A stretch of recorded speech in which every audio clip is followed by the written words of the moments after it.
Okay, this is going to be part two, continuing on. And now we're going to really get into more of the research type of information about the different kinds of methodologies and the differences between quantitative and qualitative. So it's going to be a little bit more of a research focus. If you've already taken research, this should be just kind of a review for you. But most of the courses in the master's program are going to be very research intensive as far as doing, literature reviews and understanding the terminologies that are used in research, and especially since we've become, truly an evidence-based practice which has research as one of its cores. So everything is about relationships. Relationships are so important, and when we're looking at the relationship between research, practice, and theory, it is a very circular that one thing is going to affect the other. From research, we're either developing theory or we're using theory to provide us with some research data to improve practice. Either way, they're all practice related, and the whole idea is to improve patient care through the theoretical underpinnings, through the research, and through delivering of care. So again, it isn't just the research that's going to make a difference. From the practice, part of that is the interaction between the healthcare provider and the patient, and both of their values and experiences are going to interplay into that. And then when you're looking at like what theory that you have to really impose as far as communication or caring or palliative care are all going to make a difference in each particular situation. So as far as types of research, the first thing, is what is your research question that you want to ask? And based on your research question, well, then you would select which research design would be most applicable. The methodology can be either quantitative or qualitative, or it can be a triangulation or mixed methods, which means that you take both some aspects of quantitative and, some aspects of qualitative. So maybe you're going to collect some data using a tool on certain feelings that you can put on like a Likert scale, as far as agree, disagree, with it, and then you can quantify how many did agree, how many disagreed, and things like that, and then combine that with an interview and really get some more richer data about why, the person may have expressed that answer that they did, and it enables a much better understanding of a lot of the rationales that you couldn't get by just putting out a scale to say, do you agree or disagree? So again, it makes the research a lot stronger when you use triangulation or the mixed methods. Okay, so it's what is the best way that you can answer the question that you want to have answered, and that's how you pick your methodology. So quantitative research methodology measures or assigns numbers to concepts or variables and the relationship within a particular phenomenon. It is really an important feature of an experimental design that the researcher can manipulate the independent variable and observe the effects that that has on the dependent variable. Okay, that is one of the key parts of quantitative research, is that there is at least one or possibly more independent variables and what kind of effect they will have on something, which is then becomes your dependent variable. So if you're talking about anxiety and pain, what effect does anxiety have on pain? Well, then, um, it is, first of all, is the variable something that you can manipulate and measure?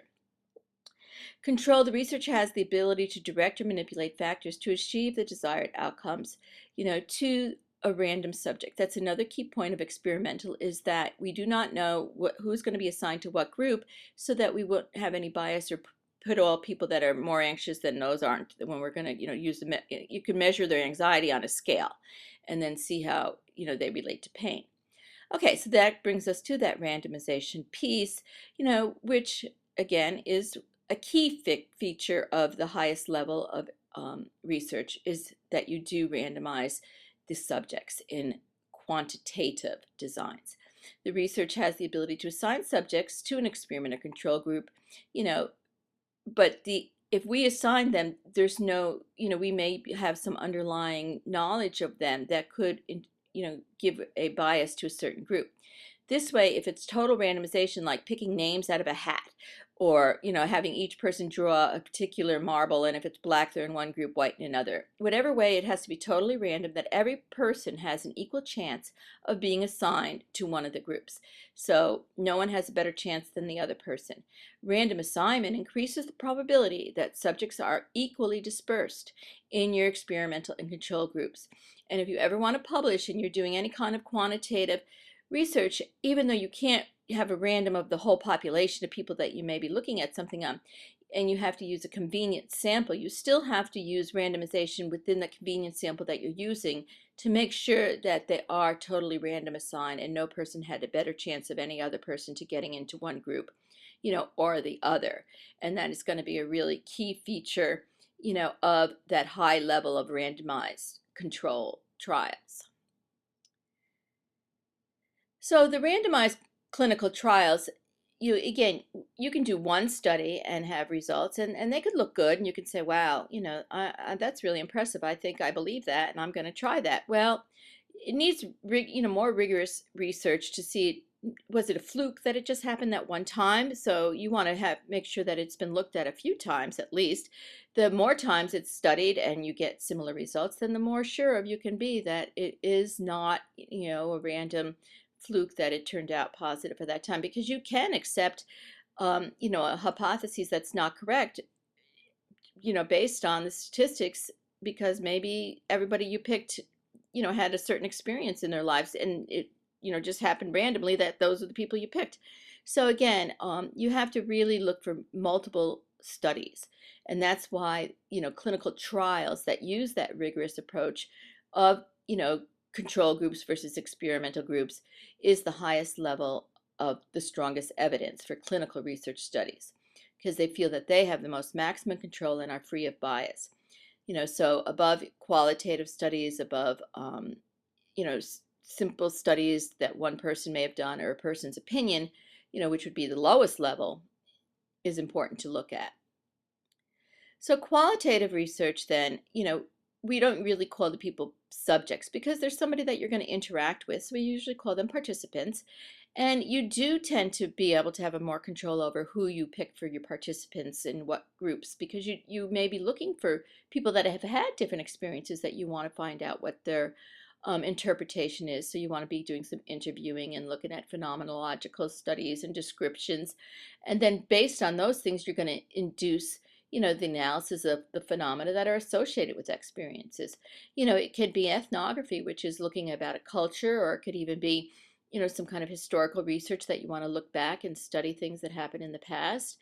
Or it could be like a philosophical inquiry that you want to do.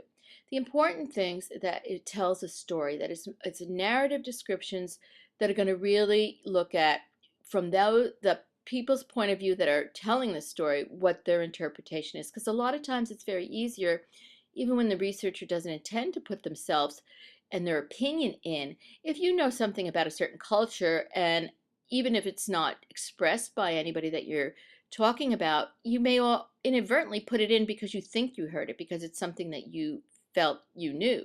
So it's really important that none of that happens, that it's whoever you're studying, it's their story, it's how they interpret the phenomena. But there still is that relational piece, that you're interacting with them, that you're hearing them.